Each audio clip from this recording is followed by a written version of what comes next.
name is Eincrou, and I will be your guide as we enter the world of Max Payne 3 in Stereoscopic 3D. Now, put on your 3D glasses and prepare to leave this flat world behind. You have now entered the S3DGamerZone.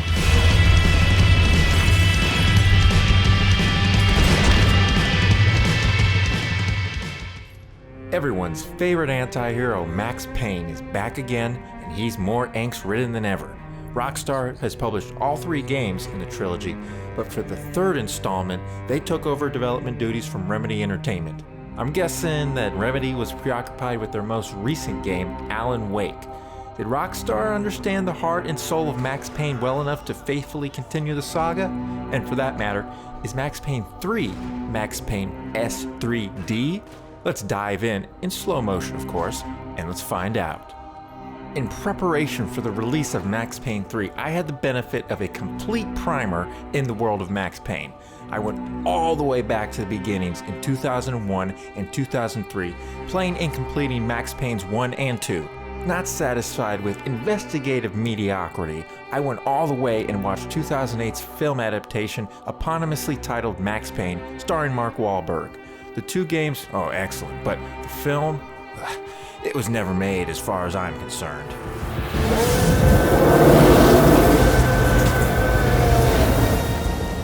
I went into Max Payne with the entire history of Mr. Payne fresh on the mind, and I was able to be highly critical and highly accurate in my analysis of Rockstar's attempt. It's clear that they looked at Max's past, saw all the tragedy and sorrow, and figured that all of this would just destroy a man. It would drive a man to regularly wash down his painkiller addiction with liquors of the highest proof. I knew I wasn't thinking straight. I'd been drinking and popping painkillers for years. Max Payne is broken in every sense.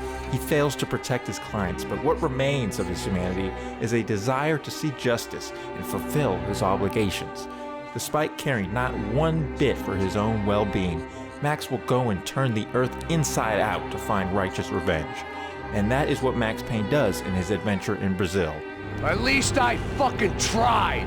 Contrary to the setting being firmly planted in Brazil, the game travels through time and space via flashbacks. Max Payne 3's constant variety is a commendable achievement by Rockstar. Even Max's clothes and hairstyles change constantly, keeping things feeling interesting despite the completely stagnant gameplay mechanics throughout the entire game. No, get down! What am I to do?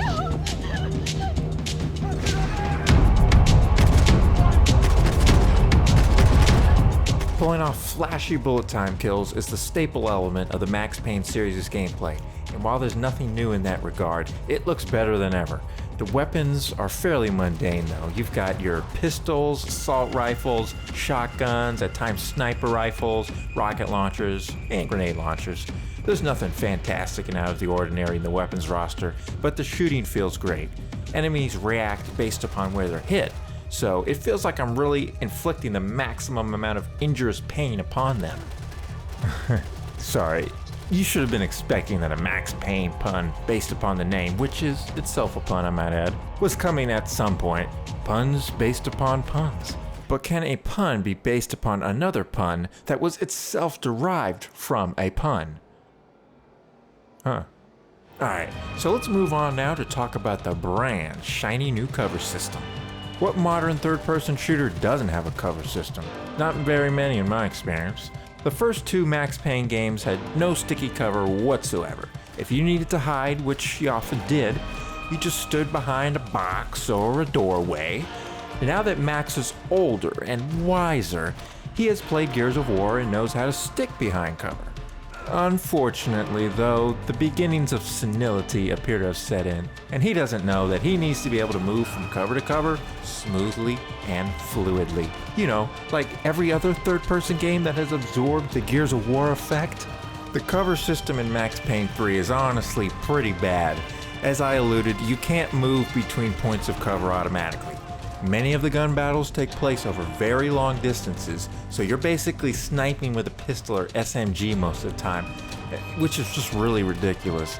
These fights take very precise aiming, but the targeting reticle doesn't appear until you come out of cover to aim, and enemies can zero in on you real quick, hit you as soon as Max's head pops out. This type of long-distance combat design isn't suited for the weapons and mechanics of this game.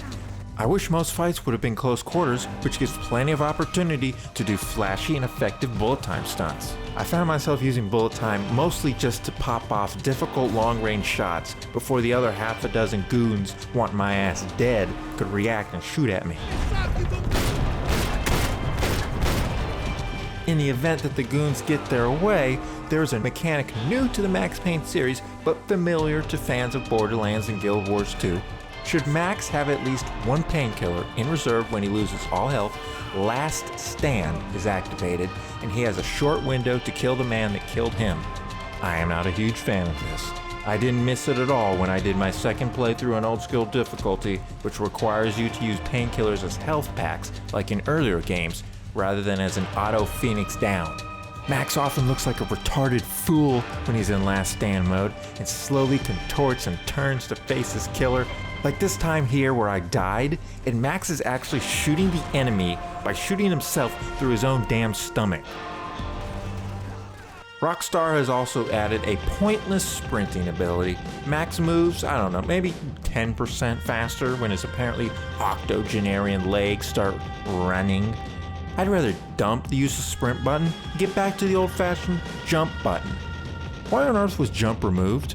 So many games are coming out with characters who can't even jump. Developers think jumping is a vestigial mechanic from the prehistoric days of 2D platformers? I disagree. I think a frickin' action hero ought to be able to do a standard jump. Oh well, it's just a minor gripe, but that brings me to what many have called a major gripe. Max Payne 3 is a veritable mega mass of cutscenes. Yeah, I get it. They come continually and are lengthy because they take the place of what would otherwise be loading screens. They can be skipped, but if it pops up with "still loading" at the bottom, you've got to sit and wait. But I'm not so sure that this is 100% true. I've seen people with solid state drives getting the "still loading" message after more than a minute of supposed loading. The game's final cutscene is unskippable due to loading, but the game is over. There ain't nothing more to load.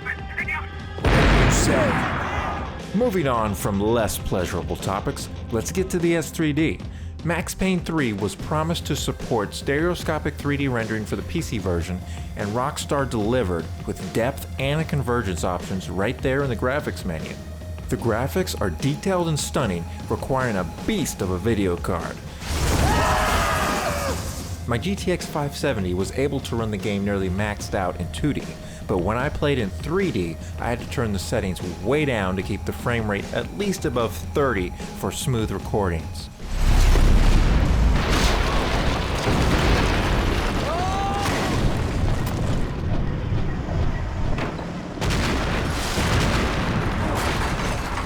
Proof that stereoscopic performance was kept in mind during development is found in the use of depth for some of the text in cutscenes. All of this bizarre ghosting, double images, and color effects that go on throughout the cutscenes and gameplay, they all work properly in S3D. Max Payne 3 doesn't use comic book panels to tell a story like in the first two games, but Rockstar was able to use a similar look to stylize their cutscenes. These in particular look really cool in S3D. There are a number of flaws with the rendering though. The most offensive is 2D sun rays that make the boat sequence particularly terrible to play through in S3D. Self-shadowing on character and object models can be a distraction too, but they aren't very visible except in cutscenes. 2D player nameplates in multiplayer make it confusing to target enemies, so playing at very low depth is required. The multiplayer is the persistent progression system we've become very familiar with over the past few years. I'm not a big fan of them, but if you want your money's worth in gameplay, you'll get it. Extra single-player modes are there, like New York Minute time trials. You play through the levels from the campaign and try to get quick times. This would be fun if not for the half-dozen loading cutscenes that completely ruin my flow as I sit idle for up to a minute. And that's not me waiting for a New York minute, it's a real damn minute, and that's too damn long to be sitting around doing nothing. Max Payne 3 strays far from the film noir feel of the previous games, but Rockstar kept the quirky signatures Remedy had, like fake TV shows and an escape from a burning building.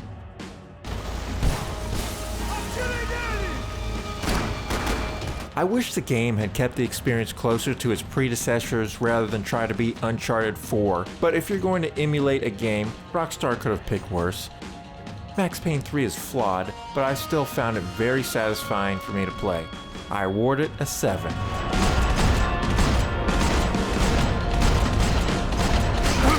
Unlike previous reviews I've done, I have completed this game from beginning to end in both 2D and in 3D.